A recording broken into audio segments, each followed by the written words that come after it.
Mais quand on voit Mélenchon s'abaisser, je sais pas, même C'est ça me fait quelle de la gauche peine. pour vous aujourd'hui? Oh, c'est la gauche, dérivante, quoi. C'est la gauche perdue. C'est une gauche qui est à la recherche de moyens d'exister. Cette quoi. même gauche, Gilbert Collard, elle vous dit que c'est vous qui entretenez ce climat, c'est Oui, vous mais qui non, mais nourrissez bon, ce contexte. Mais moi, j'aime mon pays. J'ai pas envie qu'il se divise.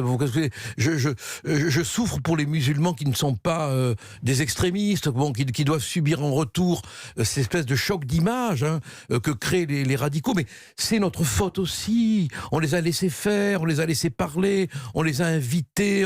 Tiens, on entend rarement, pardonnez-moi, ce discours dans votre bouche, je dis le Rassemblement national, notre faute, votre faute aussi collective. C'est une faute collective. C'est un aveuglement Les général. journalistes, les journalistes Ah mais on veut bien lâches, prendre notre non, part, pas mais vous, c'est les responsables les politiques journalistes qui lâches, sont les politiques aux manettes. timorés, ceux qui rêvent, vous savez, d'avoir le prix Nobel Les de la paix journalistes lâches, médiatique. on ne va pas non plus pointer du doigt. Oui. Mais non, on pointe du doigt personne. Mais quand même, l'histoire est un fait de responsabilité collective. On va quand même pas dire que la situation, c'est le fait d'un homme, d'un mouvement.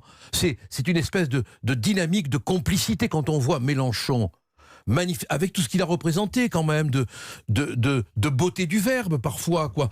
S'abaisser à manifester avec des gens qui crient Allah Akbar à proximité du lieu où on a assassiné au cri de Allah Akbar, c'est insupportable. Mélenchon, c'est Pierre Laval.